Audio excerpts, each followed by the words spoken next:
The state cools untouched, while the city outside our windows burns in lines of traffic.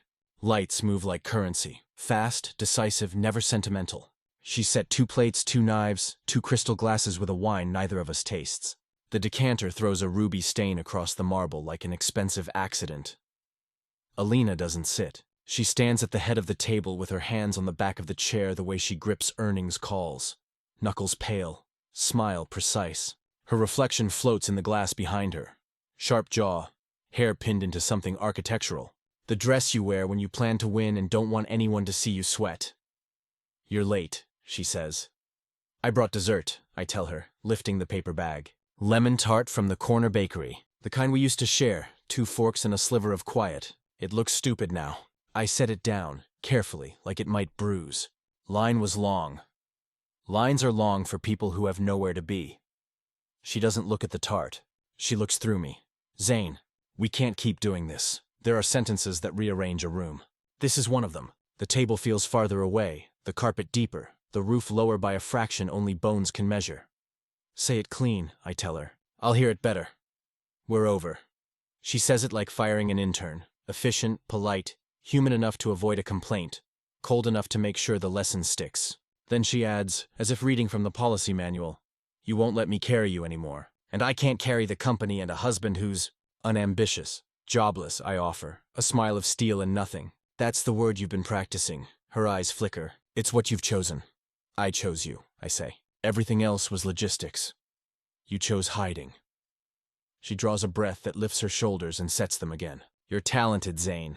But talent that refuses to step into daylight curdles. I won't watch you waste yourself while I move. I won't apologize for moving. There was a time I could have argued the philosophy. Visibility versus value. Noise versus signal. There was a time I believed the right speech could pull us back into tempo. That time taught me something markets learned long before marriage did. If someone's positioned on the other side of your trade, they profit from your insistence. I understand, I say, and mean. I understand what you think this is. She flinches at the evenness in my voice. She used to call it my calm. Lately she calls it my vacancy. You understand, but you don't change. You want a visible husband, I say. You married a quiet one. I didn't switch products midstream. Don't do that. Her fingers tighten on the chair. Don't turn us into metaphors. We've been metaphors since the board put your face on a billboard. I gesture toward the award on the console. Glass cut like a mountain. CEO of the Year? Her name etched in a font that makes it permanent. Every morning you lace up your ambition. Every night I watch you fight a war I can win, and you keep insisting I stand down because my uniform isn't pressed. She blinks slowly. When she opens her eyes, they shine the way glass shines before impact. We built this life, and then you stepped behind it like a curtain. You started speaking in riddles about timing and structure and risk. And when I reached for you, you handed me silence like a plan. Sometimes silence is the plan, I say. You taught me that. You just forgot you believed it. Her lips part close. She wants to argue, then refuses to give me the dignity of being argued with. She glances at the clock on the oven. The minute hand is a blade crawling towards something neither of us will like. Leave your key, she says, soft. You can stay tonight. Tomorrow we'll talk about logistics. I look at the plates. The raw luxury of food that will go cold because 2 people with everything couldn't find the appetite to be simple. I set my napkin down. Tomorrow I have a meeting. At home? Her mouth edges toward a smile that isn't kind. Or with your projects? With the future, I tell her. Yours, mine, the company's. Don't, she says again, that weary plea. Don't sell poetry to a balance sheet, the intercom pulses. She doesn't move. She doesn't have to. She's trained rooms to read her mind. The panel unlocks with a discreet click that carries all the way to the dining table. She's careful, but her gaze slides toward the door. It's a small motion, but small motions are tells when you know the player. She's already having another conversation in her head, rehearsing a different set of sentences for a different pair of ears. Cade? I ask, and keep my voice neutral enough to measure on a lab scale. He's bringing documents, she says, about the restructuring. You needed him to bring them at dinner? I needed to stop waiting for you to bring anything, she answers. And the cruelty isn't intentional. It's just the residue of choosing a side. Footsteps in the hall. The lock whispers. The door opens, closes. The air changes the way air does when a storm moves 2 blocks closer. Cade doesn't walk into rooms. He claims them by posture. Charcoal suit, white shirt, a tie the color of a threat. He smells like someone else's cologne and his own certainty. His eyes sweep the table, then me. The scan is quick, efficient, a scanner light passing over a product that won't be stocked next season. Zayn, he says, finally performing civility. The syllable is clean as a paper cut. Cade. I nod at the portfolio under his arm. You brought homework. He smiles without teeth. I prefer to call it progress. Alina circles the table, takes the portfolio, doesn't open it. The three of us make a triangle no geometry teacher could love. Outside, sirens draw thin white lines across the night. We're not doing this here, I say. You want to talk governance? Schedule a room, put on a deck, perform your knives under fluorescent lighting like civilized people. Tomorrow, 8 a.m., he says instantly. Emergency session. I look at Alina. She avoids my gaze, which is as good as an RSVP. You're calling emergencies at my house now? I ask him. I'm solving one, he replies. Time is expensive. This company can't keep funding indecision. You mean invisibility? I say. It confuses men who need applause to feel real. He takes one small step closer. He's not tall, but he wears height like a patent. You had a long run at being conceptual, he says. It's endearing, the way artists think cash flows out of feelings. But we've reached the part where adults need to make adult decisions. Adults, I echo, amused. The word insecure men use when they want to justify breaking things they don't understand. Alina steps between us, palming the air as if touching a glass wall only she can see. Stop, this isn't helpful. He retreats a fraction, not because she asked, but because he knows the optics of being the man who listens to the CEO in her own home. Optics are his favorite currency. He spends them like a drunk buys rounds. Tomorrow, she says to me, quiet. Don't come. Because kindness? I ask. Or optics? Because I don't want you to watch. Cade's smile widens a degree. He can't help it. Triumph lives close to his skin. It's better if the transition is clean. Transitions, I say. Great word. Means nothing, covers everything. No one touches the food. The clock moves. The apartment hums the way expensive buildings hum. Like they don't know how to creak. I pick up my jacket. It doesn't match the room. That's the point. I used to belong here. Tonight I choose not to. Choosing not to belong is different from being excluded. That difference is where dignity lives. At the door, I pause. You're sure? I ask Alina. She takes too long to answer. Timing is truth's accent. I'm sure. All right, I say. One request. She waits. Don't sign anything until I've had a chance to read it, I tell her. If you're going to cut me, at least let me measure the knife. The corner of her mouth softens. Pity or history? I can't tell. You don't get to call terms anymore, Cade says. I get to call weather, I reply. And tomorrow looks stormy. I leave without slamming the door. Anger that needs noise is too young for this apartment. The hallway is a corridor of taste. Discreet sconces. Hush carpet. Art chosen by committee. The elevator opens on my approach like it's been taught to recognize my gait. In the mirror, I study the face of a man my wife calls jobless. I don't look like money. Good. Money that shows up in a hoodie scares the right people. I ride down alone. I walk to the glass doors alone. I step into the night alone and breathe air that hasn't been refrigerated into submission. The city doesn't care. It moves around me, horns, brakes, the whisper of shoes that cost rent. I take the long route on purpose, cutting through a block where the sidewalk still remembers when it was dirt. A man once told me you can predict a neighborhood's future by the kind of trash it produces. This one sheds ambition. Crumpled flyers for coding boot camps, a torn suit bag, a broken umbrella that tried to hold back weather and learned. In the apartment I keep for the parts of my life that prefer shadows, I turn on one lamp. The room is plain, too honest to be lonely. A mattress, a table, a safe that doesn't advertise itself. On the table, a folder with a spine the color of indifference. Inside, 4 pages and a 5th that doesn't live in folders. I sit. I lay the documents out like tarot. Paper can tell futures if you read it with the right kind of patience. Page 1. A security agreement nobody in marketing would brag about. Collateralizing something the board called non-core. Non-core is corporate, for we didn't respect it until it saved us. I respected it early, when the company's runway was a rumor, and interest rates were a dare. Page 2. A voting trust with a custodian whose name never touches rooms like ours. People like Cade forget custodians exist because custodians don't drink at investor dinners. They just quietly hold levers. Page 3. A call spread dressed in philanthropy, executed on a Tuesday when the market was distracted by war or weather. It looks like charity. It behaves like a lock. Page 4. A side letter that doesn't sparkle until the light hits at a certain angle. It's the angle men in charcoal suits don't practice. It says words that numb teeth: contingent, beneficial, discretionary veto. It says them in sentences that pass audits and defeat amateurs. The fifth thing isn't a page. It's a habit. The habit is not blinking while someone tells you who you are. The habit is letting them talk until they believe their story enough to gamble their position. The habit is being the quietest person at the table until the only sound left is your pen. I close the folder. I make tea. The kettle clicks like a metronome for a heart determined not to sprint. The steam fogs the window and gives the skyline cataracts. It's almost pretty, almost. My phone vibrates. A message from a number that likes to hide behind other numbers.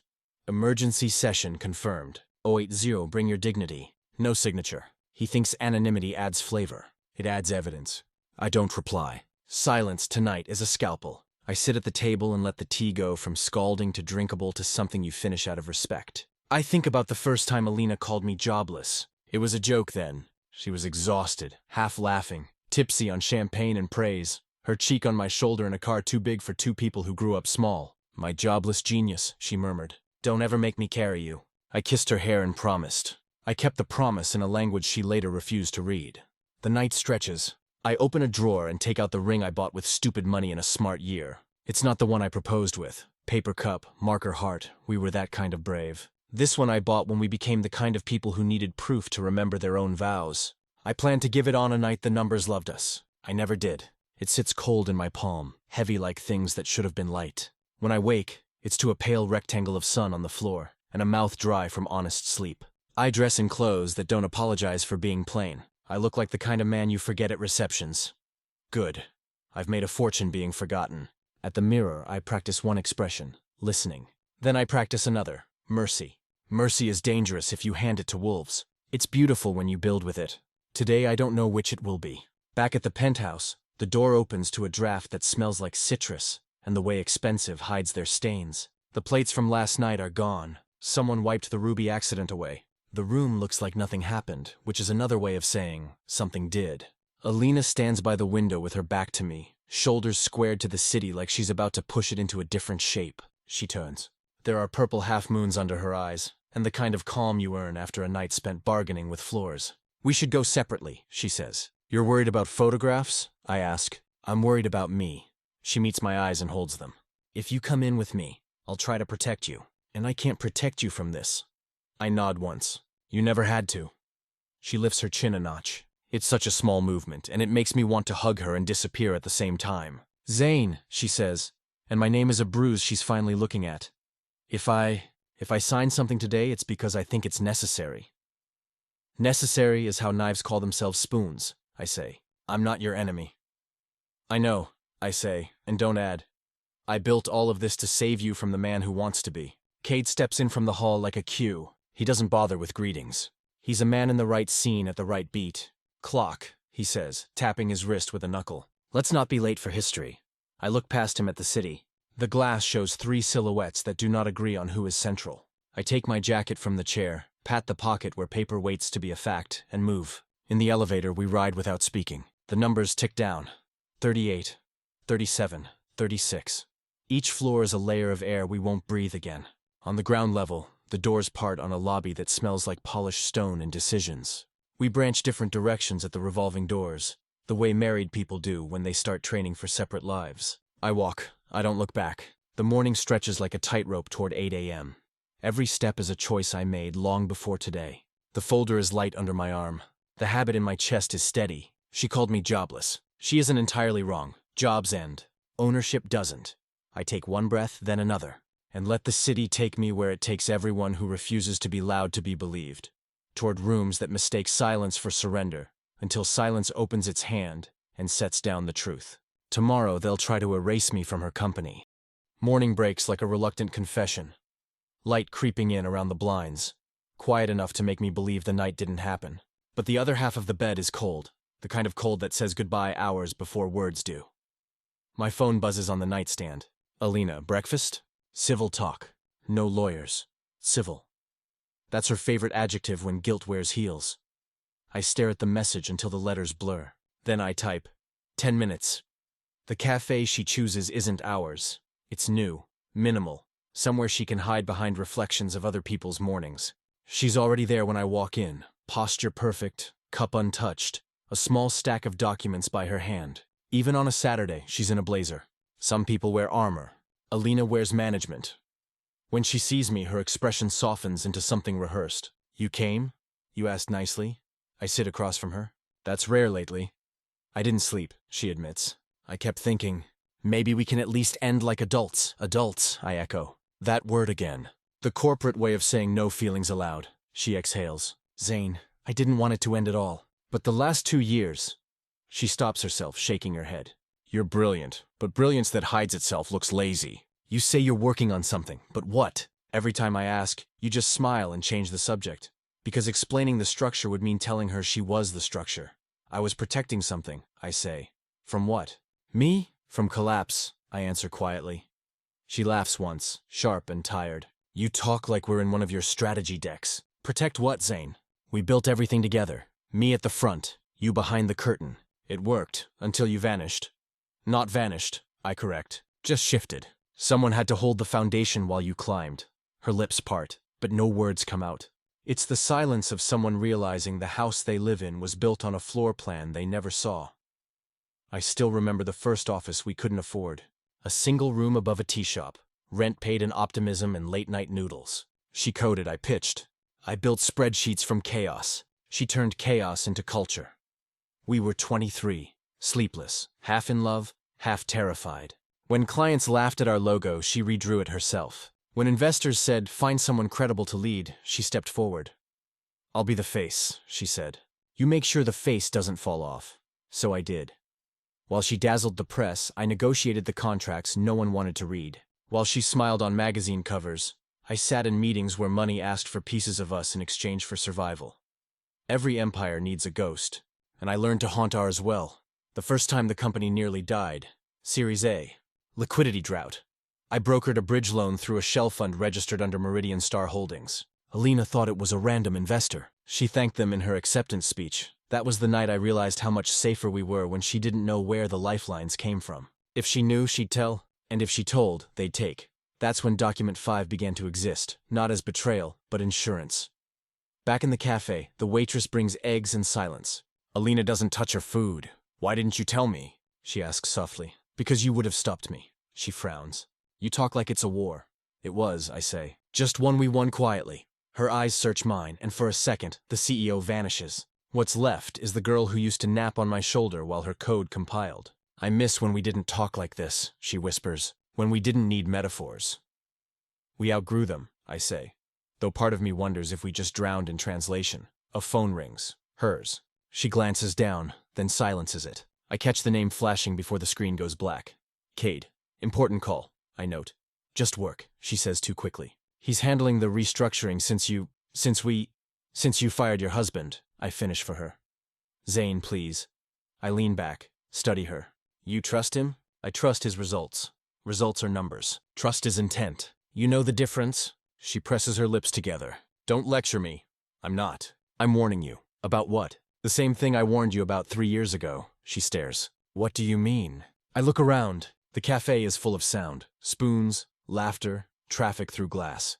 "Perfect cover. You remember when he joined? The night the board suggested him as COO? She nods cautiously. I said no, I remind her. Because he doesn't build, he replaces. He moves fast, calls it efficiency, but he only ever looks up long enough to spot the next throne. Her fork scrapes against the plate. "You think everyone wants what you have?" "No," I say evenly. "I think everyone wants what they can steal." 2 years ago, Alina had the world. The company went public. Interviews flooded in. The youngest female CEO in the sector. She handled pressure like choreography. I watched from the balcony of every success, invisible on purpose. But the higher she climbed, the less oxygen she shared. She started saying my company instead of ours. And I, stupidly proud, quietly furious, stopped correcting her. One night, we were at a gala. Cade was there, new suit, new smile. The host introduced us. Alina Lin, visionary leader. Zayn Hale, her husband. Not co-founder. Not strategist. Just a shadow with a surname. That night I went home and started drafting the amendment that would change everything. The clause that transferred her unallocated founder shares to Meridian Star Holdings until stability metrics were met. She never asked what that meant. Stability is a word people stop defining once they think they own it. Back in the present, She looks at me across the table like trying to remember which version of me she married. Are you saying you don't trust me either? She asks. I trust who you were, I answer. The one who looked at a whiteboard and saw a future instead of a brand. Her voice softens. That girl's still here. Then find her before Cade convinces you to trade her for valuation. She sighs. You think I don't see what he's doing? You think I'm blind? No, I say. I think you're tired, the words land. She stares down at her untouched eggs. You make me sound weak. I make you sound human. Her eyes lift, glassy, defiant. I can't afford that. I know. We sit there, the silence thick with the ghosts of every version of us that didn't survive. Outside, rain starts, a polite drizzle that grows impatient. People run for cover. We don't move. Remember our first investor meeting? I ask. That cramped office on Garden Street? You wore that green blazer that didn't fit yet. The sleeves swallowed your hands. She almost smiles. You spilled coffee on your pitch deck, and you pretended it was part of the design. You said, stains are proof of passion. The investor laughed. He wrote the check, I say. Her smile fades. We used to be good together. We still could be. Not after last night. Then let's not look back that far, I say. Look ahead. 60 days from now, Cade will move for control. He's aligning lenders, whispering about stability risk. If you let him finish that sentence in the boardroom, he'll write you out. Her shoulders stiffen. He wouldn't dare. He's already daring. She looks away, the rain sliding down the window like evidence. You have proof. Enough to scare you. I sip my coffee. That's step one. She watches me for a long moment. What do you want, Zayn? Not revenge, I say. Not even credit. Just continuity. For both of us, she frowns. Continuity? The company lives if you listen. We both live if you don't tell Cade what you just heard. She hesitates. You still talk like we're partners. We are, I say quietly. Just not the way you think. Her hand trembles as she sets down her cup. You scare me sometimes. That's better than pity. Don't be cruel. I'm being honest. The rain stops. The sky lightens to a dull bruise. Alina checks her watch. I have to go. Board prep? Lender briefing, she says. They're jumpy since the market dip. Tell them to relax, I say. Liquidity's fine. At least until someone whispers otherwise. She narrows her eyes. You really think Cade would… He doesn't need to act, I interrupt. He just needs to imply. Rumors are free leverage. Alina's phone buzzes again. She glances, frowns, then flips it face down. I'll handle it. I know you will. Don't follow me, she adds, standing. Not today. I don't argue. I just watch her leave. The heels, the composure, the shadow she doesn't notice stretching behind her. When she's gone, I sit for another minute, listening to the echo she leaves in the air. Then I pull out my other phone, the one registered to Meridian Star. 5 messages from numbers that don't use names. 2 are noise. 1 is signal, positioning confirmed. Lenders approached. Source, Cade, I delete it. Then I open the camera on my main phone, snap a photo of the empty chair across from me. Caption, some ghosts still have good posture. I don't post it anywhere. Some words only need to be said once, to yourself. 3 years ago, the company almost folded when a supplier lawsuit froze our accounts. Cade hadn't arrived yet. Alina was pacing our kitchen at 3 a.m., whispering numbers like prayers. What if it all goes away? She said. Then we start again. I can't. Her voice broke. Not again. I pulled the laptop toward me, drafted the first Meridian document right there. Then you won't have to. Zayn, what are you doing? Buying us time. She rested her head against my shoulder. Promise me it's safe. It's invisible, I told her. Invisible things last longer. That night she slept. I didn't.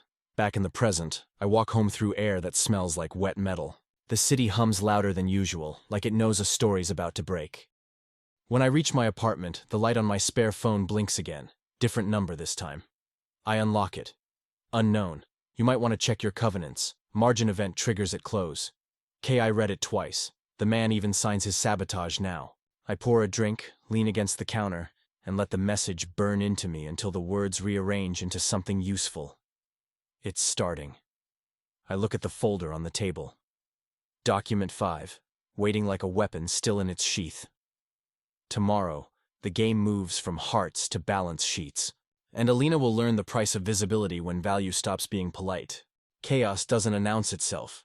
It slips quietly through the automatic doors at 8:57 a.m.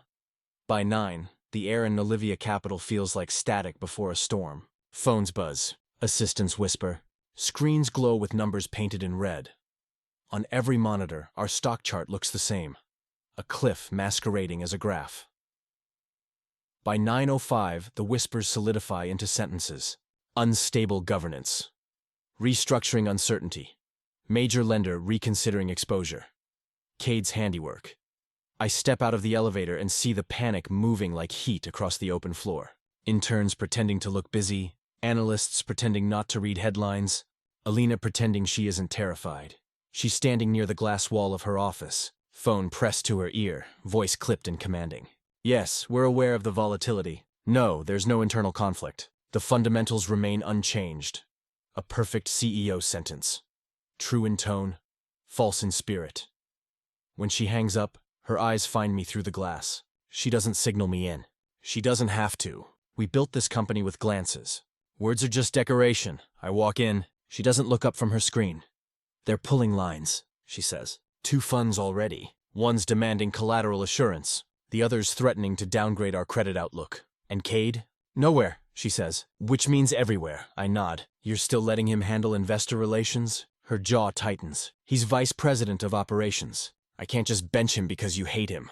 I walk to the window. Outside, the skyline wavers in the heat, mirage over glass. This isn't hate, I say. It's arithmetic. Rumors are the cheapest weapon in business. One well-placed whisper and a decade of work can evaporate by lunch. Cade knows that. He doesn't need to take the company. He just needs to make it look takeable. At 9:30, he appears. Hair perfect. Tie perfect. Smile perfect. The kind of man who treats disasters like networking events. Busy morning, he says, glancing around at the nervous staff. We should hold a quick briefing. Calm the troops. I lean against the desk. You caused the fire. Don't hand out the water. He turns, smirking. Ah, the unemployed husband makes a cameo. Didn't realize you still had access to the building. Alina cuts in before I reply. Enough. We're not doing this here. Of course not, he says smoothly. Let's do it in the boardroom. 11 sharp. Investors are dialing in. He leaves with that satisfied gait of a man who's already rehearsed everyone else's lines. When he's gone, Alina exhales. You'll behave? I'll win, I say. Same thing to you, she mutters. Exactly. From 10 to 11 we fight on 2 fronts. She fights in daylight. She gives interviews, drafts statements, calls institutional investors. Her voice on the conference line is liquid steel. Smooth, confident, lethal. Nolivia's fundamentals are strong. Temporary fluctuations don't define long-term trajectory. Behind her words, I can almost hear her heartbeat trying to keep tempo with the market. I fight in shadow. I call the people who never appear in annual reports. Fund managers who owe me favors. Analysts who trust my math more than press releases. Hold your positions, I tell them. It's noise. You'll thank me by Wednesday. A few trust me. Enough. By 10:48, the drop slows. Still falling, but slower. The difference between free fall and glide. I head for the boardroom. The room is glass, bright, and too cold. Everything about it screams control. Cade stands at the head, leaning casually against the table. He's rehearsed this. Every movement, every pause. Behind him, a slide glows on the screen. Stabilization proposal. Alina enters seconds after me. The air rearranges itself around her like it used to around thunder. She nods at the directors dialed in on screen. Cade begins. As you can see, volatility has increased due to uncertainty in leadership. Market confidence is about clarity, not capability. To stabilize, I'm recommending a transitional structure. Interim executive authority under my supervision until governance concerns are resolved. Translation: make me king while we bury the corpse. He continues, clicking slides with surgical rhythm. Our CEO remains in position, of course, but accountability must be consolidated. Investors crave decisive leadership. Alina's face doesn't move, but I see her pulse jump at her throat. Questions? Cade asks, tone already implying there shouldn't be any. I raise my hand. 1. He looks almost amused. Zayn, always a pleasure. Your data, I say. Where did you source it? Market Watch Composite. Internal analytics. Sentiment trackers. Right. I reviewed those trackers this morning. I slide a folder across the table. They've been adjusted. He glances at the folder, uninterested. Adjusted? Fake, I clarify. The word hangs there like a grenade without a pin. What are you implying?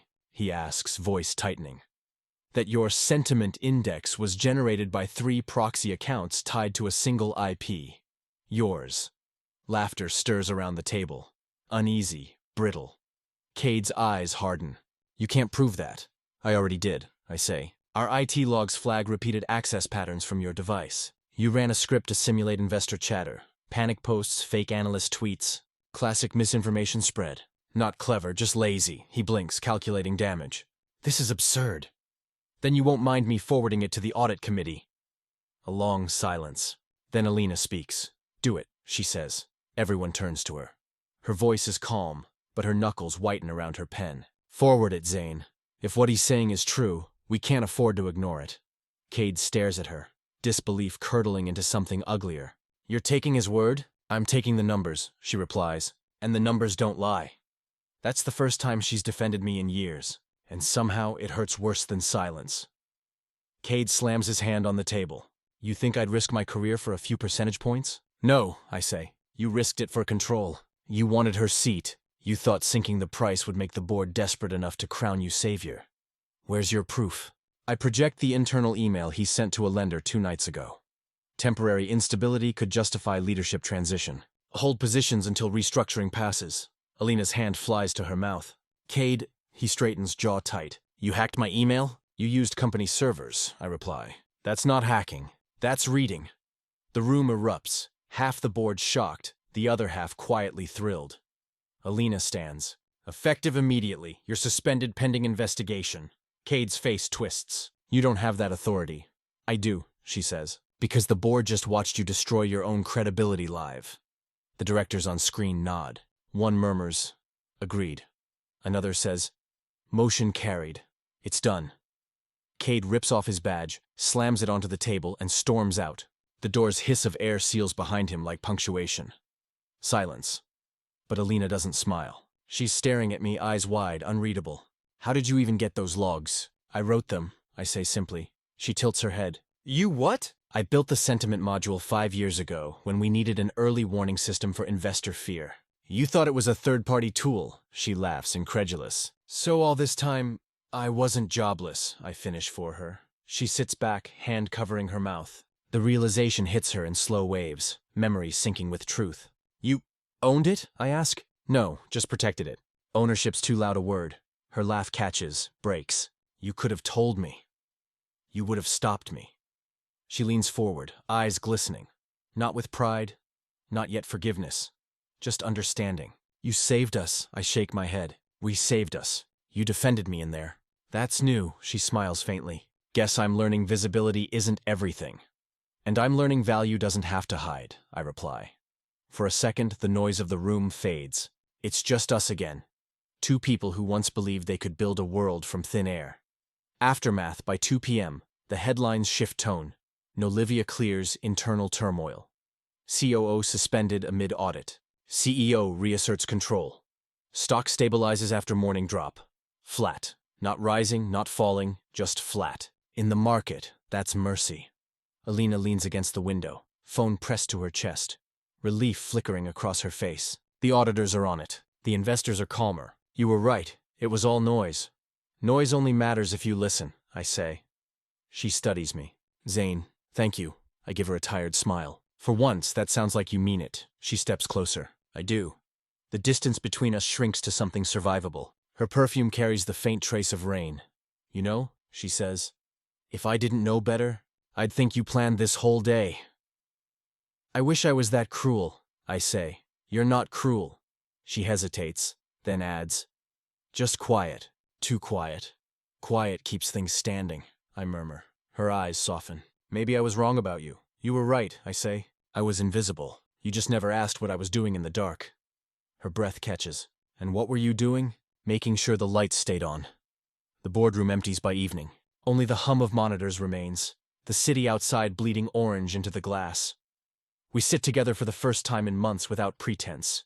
No roles, no stage, just 2 exhausted survivors staring at the company that nearly broke us. Flat stock, she says, watching the ticker scroll. Flat's good, I reply. Means we stopped falling. She smiles, small and real. I forgot what steady felt like. Then remember it now. For a long while we say nothing. The silence isn't sharp anymore. It's soft, forgiving. When she finally speaks, her voice trembles. You know this won't last, right? Cade won't stay quiet. I know. He'll come after you. After us. Let him. What if he tells the board who you really are? What you own? I look at her, steady. Then they'll finally understand what the word value means. Her eyes meet mine. You scare me sometimes. Only sometimes? She laughs, a sound I haven't heard in months. Outside, the city pulses back to life. Inside, the war pauses. Just a heartbeat, just enough for us to breathe before the next battle starts. I watch the flat line of the stock crawl across the monitor, steady as a held breath. Flat price, flat tone, flat everything. But for the first time since she said we're done, I realize something hasn't stopped moving. Us. End beat. Flat stock price. But our hearts finally stopped falling. Next hook, my phone buzzes. Unknown number. A single message blinks on screen.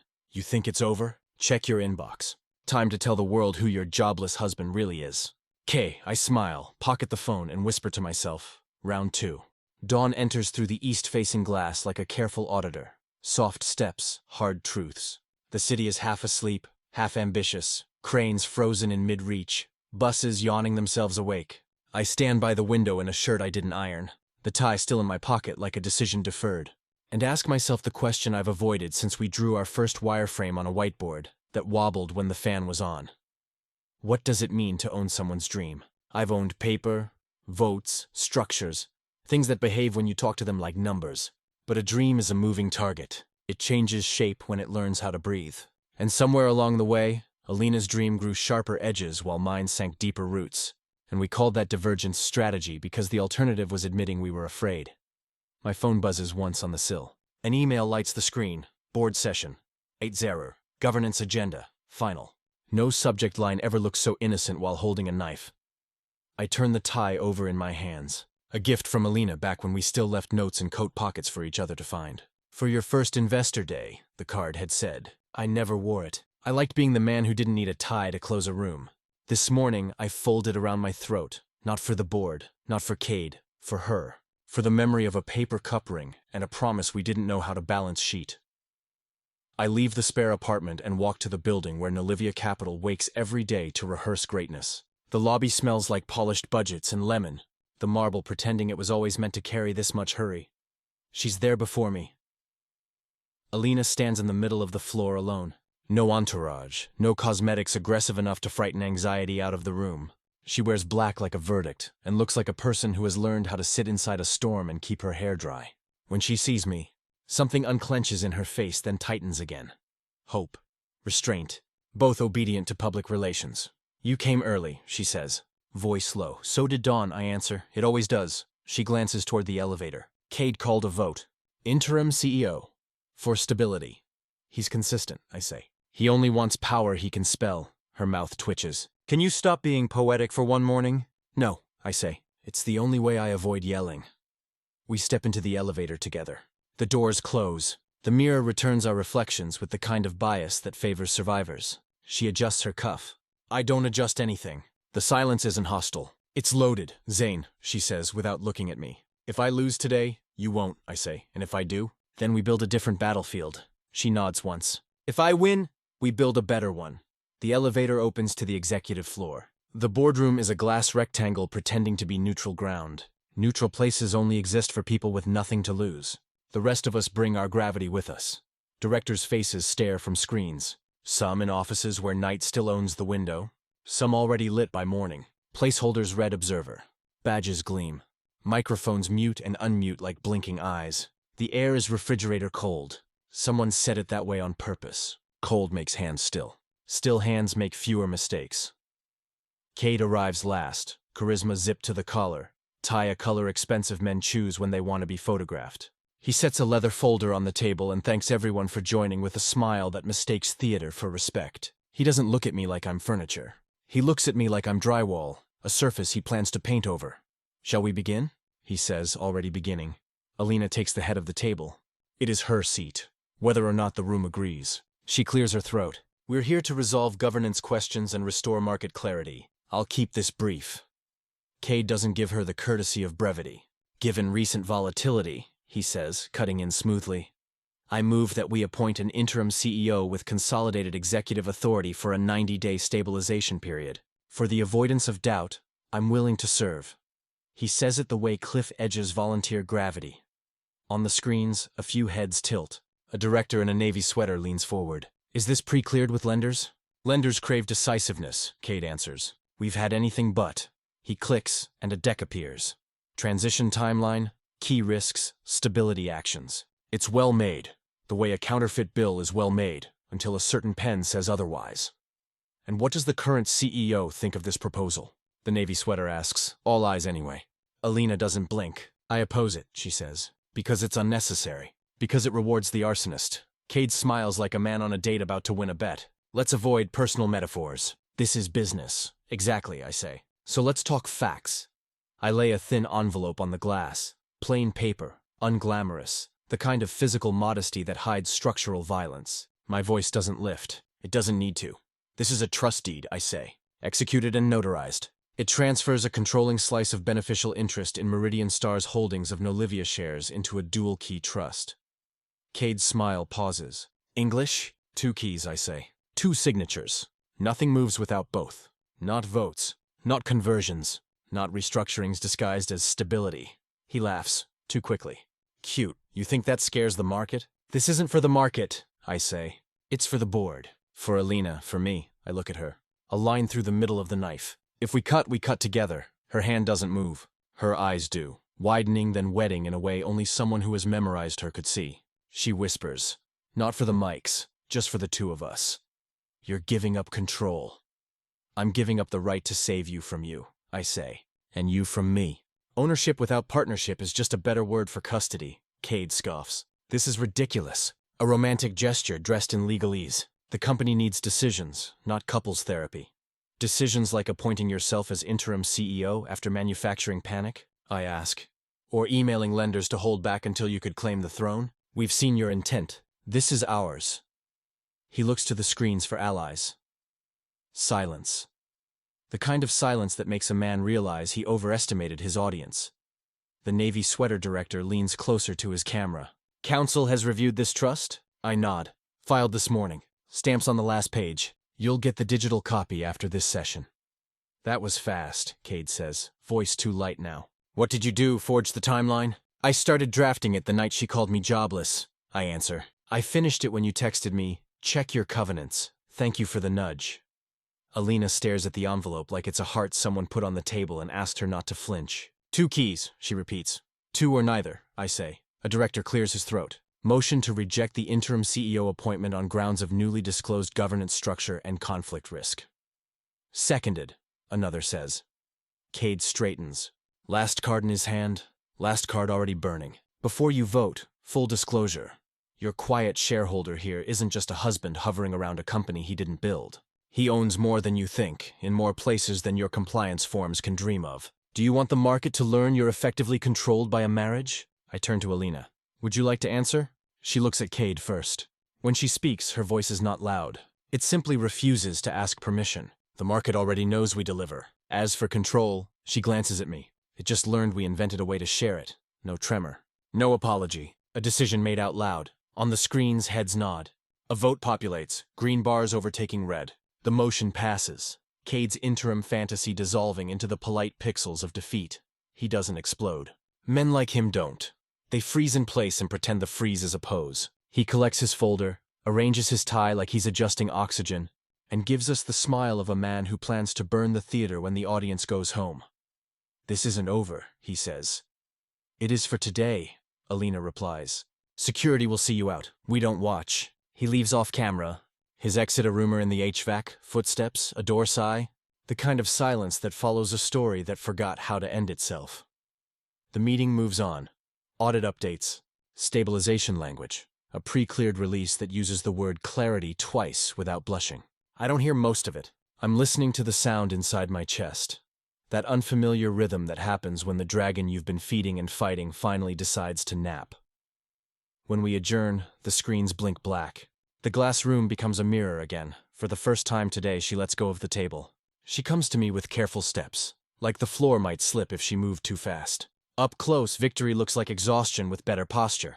Why didn't you tell me sooner? She asks. Because I didn't know how to tell you without making you feel small, I say. And because I was afraid you'd choose him if I made you choose. She flinches like I poked a bruise I can't see. I might have, she admits, so quiet I almost miss it. I confused confidence with care. I confused applause with proof. I thought love was a thing that waited for me at home while I went out and won it. And when you stayed quiet, I decided you weren't coming. I was under the foundation, I say, holding the house while you put on the roof. Her laugh breaks, repaired in the same breath. I'm sorry, she says. Not the PR version, the kind you say when you finally count the cost. I'm sorry I called you jobless. I'm sorry I traded you for visibility. I'm sorry I kept asking you to perform love in the language I was being paid to speak. She swallows. I forgot who signed us before the underwriters did. I don't do speeches. I do commitments. I take the envelope, open to the signature page, click the pen. 2 keys, I say. Her hand trembles when she takes the pen, not from uncertainty, from relief. She signs. The ink shines for a second, then sinks into paper, the way decisions sink into days. We close the folder and the room seems to gain weight in a way that makes it safer, like a boat full of the right kind of cargo. We walk out without looking back at the chair he thought belonged to him. The hall is empty, the carpet keeping secrets as well as any lawyer. In the elevator, she leans her shoulder into mine for the first time in a season. The mirror catches us and, for once, doesn't try to sell us a better version. Where to? I ask. Home, she says, and winces at the word like it's a muscle she hasn't stretched. If that's still a place. It is if we make it. The penthouse is exactly as we left it the night we almost ended. A museum of expensive restraint. 2 plates discreetly gone. The wine stain banished to memory. The city wears late afternoon like a suit it outgrew, seams whispering. We stand in the kitchen where she once fired me from us. The marble is cool under my palms, the lemon tart, long gone, the ghost of that evening moving its furniture back into the past. She takes off her blazer and drapes it over the chair she gripped like a gavel. Without the armor, she looks smaller and somehow more powerful. Power isn't loud. It's a posture that forgives itself for being tired. I don't know how to start, she admits. Quarter turns, I say, reaching for the espresso spoon. Tap, breathe. It makes her smile. Our ridiculous ritual, our unasked-for faith. I have things to fix, she says, watching the crema bloom. At work. In me. So do I. I don't want you under the foundation anymore, she says. I want you in the window with me. Not as an accessory, as a co-signer. Windows are bright, I say. I squint. We'll buy curtains. We laugh. The kind of laugh that doesn't care if anyone quotes it later. I pour, hand her a cup. She doesn't sip immediately. She stares at the steam like it's a forecast. What do we tell the market? She asks. The truth they can trade, I answer. That governance is stable, that operations are boring on purpose, that we're allergic to emergencies now. And what do we tell us? That storms pass, I say, and that roofs don't hold without walls. She steps closer, close enough that I can count the small freckles a camera never catches. Zayn. Alina. Stay. One word, no garnish, no safety net. It falls between us with the soft authority of a decision that's finished auditioning. I set the cups down and nod. I will. We don't kiss like children proving they remember how. We stand there, bodies a few degrees shy of touch, and let the room recalibrate. Through the glass, the city decides on evening. Somewhere down on the avenue, a bus sighs, a horn forgives a taxi. A stranger checks a message that will change nothing and everything. She breaks first, because she always breaks first when it counts. She reaches for the drawer near the stove and pulls out the ring I bought when success bullied us into forgetting what we valued. I didn't know she kept it there. She must have. Moved it on a day she was cleaning, or on a day she was scared she'd want to pawn it and needed to hide the temptation from herself. She holds it, light catching on the metal like a thought remembered. I was going to give it back, she says. You can, I say, and take her free hand. Or you can sign it with me. I slip the ring on. Not like a proposal, not like a performance, like paperwork. 2 keys, 1 threshold. The kind of contract no lawyer can litigate because it doesn't make sense on a ledger. We stand in the kitchen until the light runs out of courage, and the apartment decides to be a darker kind of honest. I turn on the small lamp over the stove, the one you leave glowing when you want a place to look like it's waiting for you. We should write the letter to shareholders, she says eventually. Tonight. We will, I say. Tomorrow. Tomorrow? She teases. Since when do you procrastinate?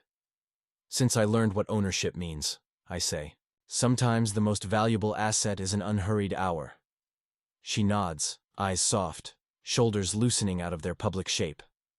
We gather plates we aren't using, rearrange spoons for the sake of ritual, make space on the counter not because we need it, but because order is a kind of affection. Outside, a plane drags a white scar across a sky that refuses to remember any of the others. Inside, we let the silence do the talking we've always been bad at. It says, we're not fixed. It says we're fixing. It says the war is quieter and the house is heavier in the right ways. Later, we move to the window and lean into the glass the way tired people do when they want to believe cities can hold them up. Her head finds my shoulder with permission. My hand finds her hand without asking. We fit badly for a second, then better the next. She exhales into my shirt. I kept thinking love was something the world measured for me. Love is off balance sheet, I say. But it pays dividends if you don't sell. She snorts. You and your metaphors. They're cheaper than lawyers, I say. She tilts her face up. Thank you for giving me the other key. Thank you for taking it. We watch our reflections in the glass. The woman who learned that ambition without anchor is a kite in a storm. The man who learned that protection without consent is a better cage. The city doesn't clap. It doesn't need to. We're not on stage. I turn off the lamp. The apartment inhales and settles into a shape that fits us both. We stand there a little longer, letting the day decide it's finished and the night decide we're allowed to rest. When we finally move, it's not toward the door. This time, I don't pack a bag. This time, she doesn't memorize a goodbye. We leave the cups by the sink, like proof we'll want coffee in the morning. We leave the trust deed on the counter like a promise no one else needs to read. We leave the window uncurtained because some things deserve to be seen without explanation. We don't say goodnight. We don't have to. This time, silence sounded like home.